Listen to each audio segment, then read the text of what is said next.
Okay, so the first card you have your presence, the Hermit. Yeah, this is a little bit of what I was seeing in the Three of Cups. This is interesting that this is here. You kind of know where you're going now externally. You have that focus. There's a lot of restlessness around you, though. That's what I'm feeling here. A lot of restlessness inside you. Now, again, I think you might be trying to fix that by maybe thinking things like, oh, once I have this object, once I have this thing, once I've achieved this amount of success, once I have this, or once I'm in this place, or whatever it is, I'll feel much better. Now, I don't know if this is going to make sense, but I'll try and say this in a way that I hope it does. The destination you're trying to get to, the thing that you want, even though you might not realize this, or you might kind of have some idea of this because you are going through this process, it's an internal destination. It's an internal thing. It's a spiritual destination. That's where you're trying to get to, whether you realize it or not. So I don't necessarily mean that it has anything to do with religion. It's a very personal thing. Each individual finds this in their own unique way. They find this kind of inner spiritual destination in some way. Some people do find it in organized religion. Some people don't. Some people find it by there are a million different ways you can do that, because more than a million, because your way is your individual way that suits you. Now, Aries, usually they can be people of action, which is fantastic. They get a lot done. But sometimes people can create a lot of action, a lot of activities, a lot of things, and that kind of masks how they're feeling internally. And quite often, the world tells us that our self-worth is all about what we have. If we have this house, if we have this car, if we have this thing, if we have whatever. And it's not about that at all. I'm not saying there's anything wrong with going after those things if that's what you want to do. I do not have a problem with that at all. A lot of spiritual people will say, oh, that's not what you should be after. I'm not about that. But if you do go after those things, they have to come from what's happening in you internally. So if you get yourself right internally, if everything's right internally, what you want comes from that. Sometimes houses and cars and all of that stuff comes from that. Quite often when you do find your peace internally, you'll find that what you want changes, and it isn't those things. Everyone should have a certain amount of comfort. Everyone has the right to have whatever they like. That's absolutely fine. I have no problem with that.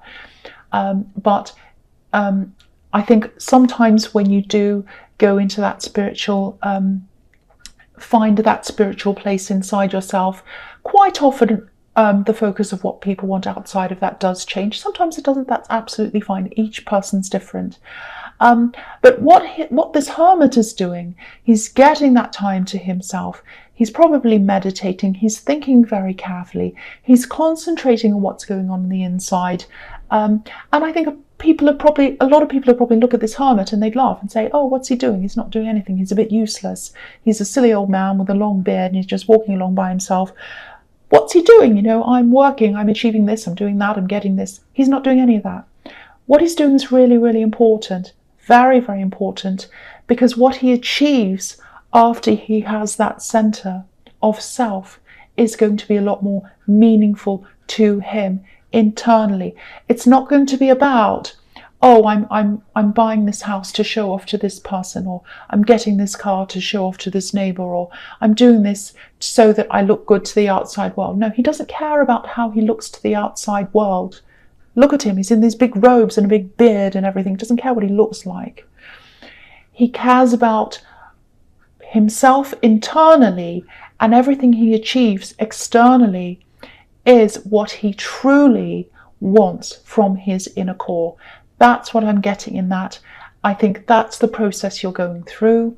And I think if you're having a lot of stresses about backwards and forwards things, do I want that? Do I not? Do I want to have that thing or not? Do I really want to make that decision or not? That's because a lot of your decisions that you're trying to make might not come from your inner core. So you have to find that first and then make the decisions. I'm not saying don't make any decisions and sit there like a hermit forever and not do anything. That's not what I'm saying. It's a process that you need to do while you're in the world, obviously. But that's just something to think about. That's what I'm seeing in that Hermit card. I really hope that made sense to you. Okay, so the next card you have your presence, the Three of Wands. Okay, this is what I'm seeing in this. This is obviously the card of waiting. I'm seeing a few things here. I think you might be waiting for something. You might not be taking it all that seriously. It might have something to do with what I'm seeing in the Hermit card. It might not be what you truly want. I think you've started to do research on whatever this is. And it feels a little bit half-hearted. It's like, I want this, but I don't know. You're having all of that. So again, firstly, go back to your center, go back to your core, meditate, to think about all of that. And then I think the right things will come to you. And the other thing to think about is if what this thing is, if it doesn't give you that fiery feeling that I was seeing in the Three of Cups, it might not be the right thing for you. So that's something you have to think about as well. Not always. I don't want to tell you what to do. We can lose our enthusiasm for a lot of different reasons, but have a think about that as well if that resonates with you. The other thing I'm seeing in this card is someone's absolutely, definitely thinking about you. They're thinking about you. They're hoping for you. It's very strange. They're in two minds as well. Yeah, I think they've been thinking about you for a while. I think at one time they might have felt as if they put a lot of work in to be able to see you or just to be around you. You're not around them now. You're not there now, but I think they're still thinking about you. They're thinking about you all the time, actually. And this isn't about whether this is right or wrong, but this is what they're thinking about you. This isn't what I'm thinking.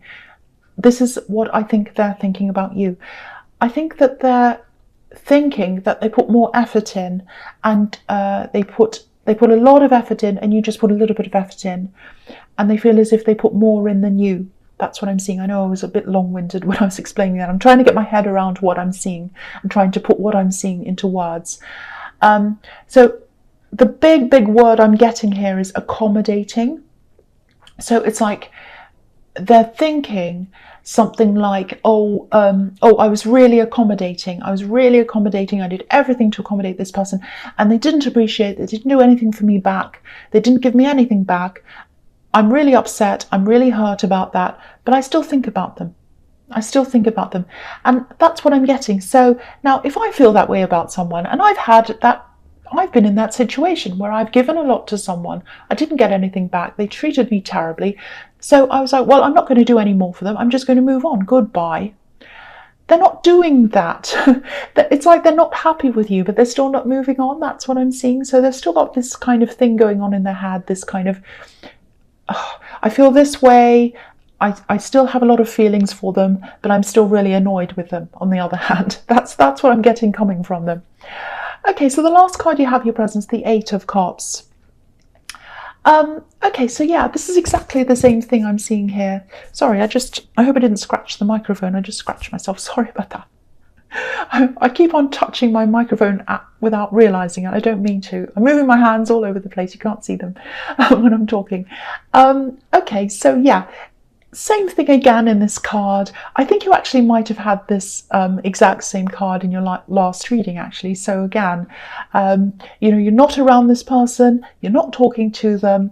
I don't think they're talking to you either. They're definitely still thinking about you, and they're still very emotional. This is a big wall of cups here, and they're watching you. They're probably watching you from far away. Sometimes when I look at this card, I see this wall of cups. There's a gap in the wall, and I think the exact same thing, the exact same scenario actually was in your last reading, because I'm getting big deja vu coming back to me. It's like, I was here before. Yeah, so they're looking at you through this gap of emotion. So once again, if you know who this is, they still watch you, probably on social media or whatever, wherever you are, if you're on whatever platform you're on. They'd love to speak out, I think. They want to do that. They'd love to be able to clear the air. There's something that they feel that's still hanging around in the air, and they love to clear that. There's some bad feeling, something's not quite finished for them, it's hanging around. But they can't do that. There's still a lot of fear around them as well. So again, they're kind of on one side, on the other side, full of contradictions. fear. It's like, I want to do this, I want to talk to them, but there's this fear around this. I want to clear the air. I'm kind of afraid. So these two things are kind of going around and around in the head, a little bit like this man's going around this hill. To me, when I see this, it's like he's going around and around. So yeah, they're emotional, they're struggling, and they've still got all these contradictions in their head. That's what I'm seeing in that card. All right, so the first card you have, you future, is the Queen of Cups. Okay, so there's also someone else here. I'm seeing a different person again. So you've got three main people in this card. You've got the shady person in the Seven of Wands. You've got this person who probably a love connection, or it was, or something, in the Eight of Cups and the Three of Wands.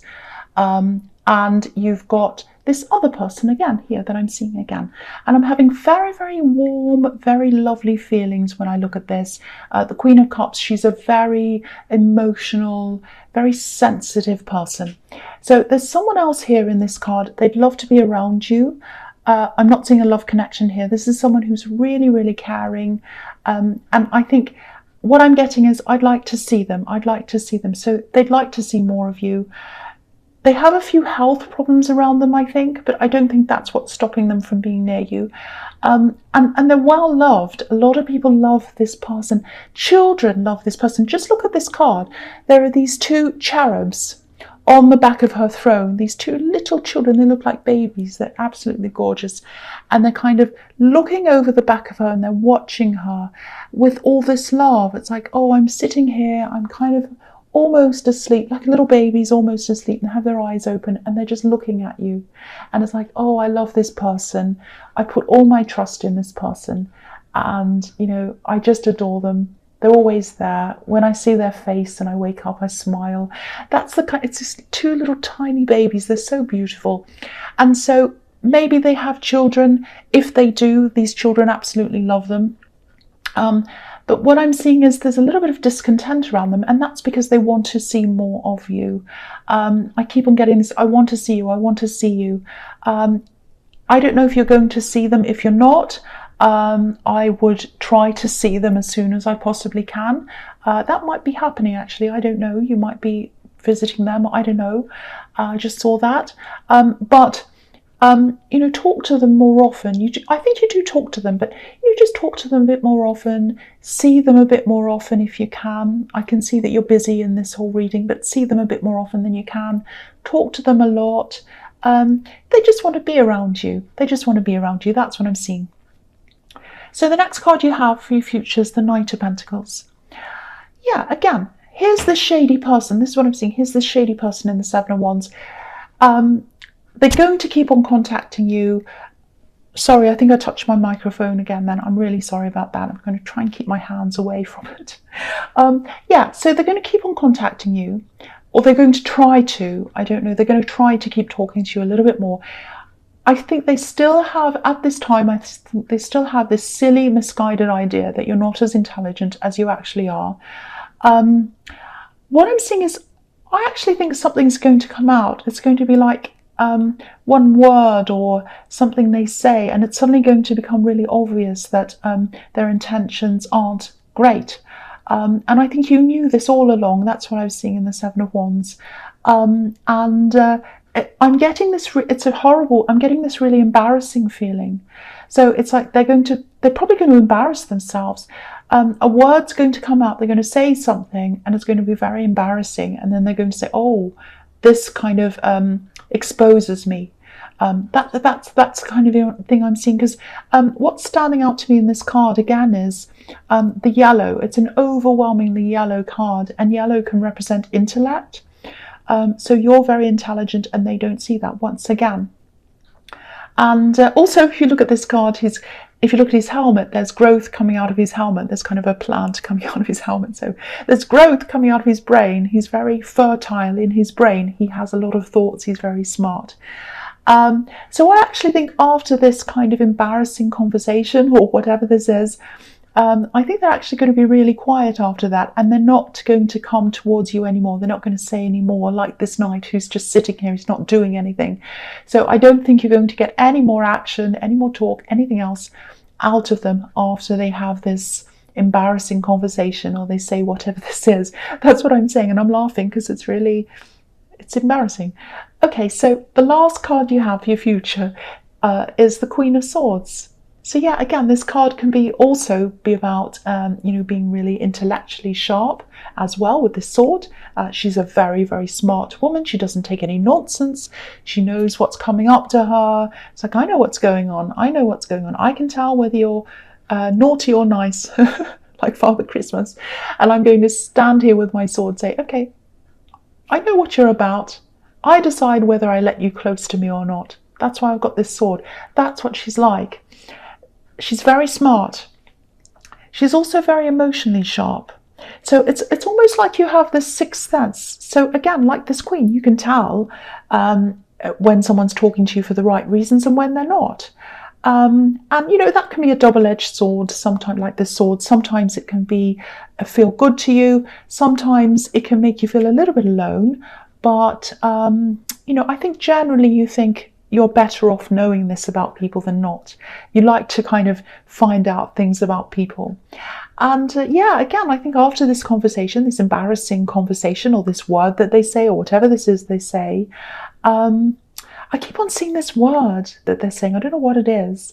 And it repeats itself. It's almost like it's really embarrassing. It's like, this is what I'm seeing. They say whatever this is. And then at that moment, it's like, oh, I've said that, I've exposed myself. Now they know what my intentions are. And it kind of echoes back to them. And like, uh-oh, it's like that.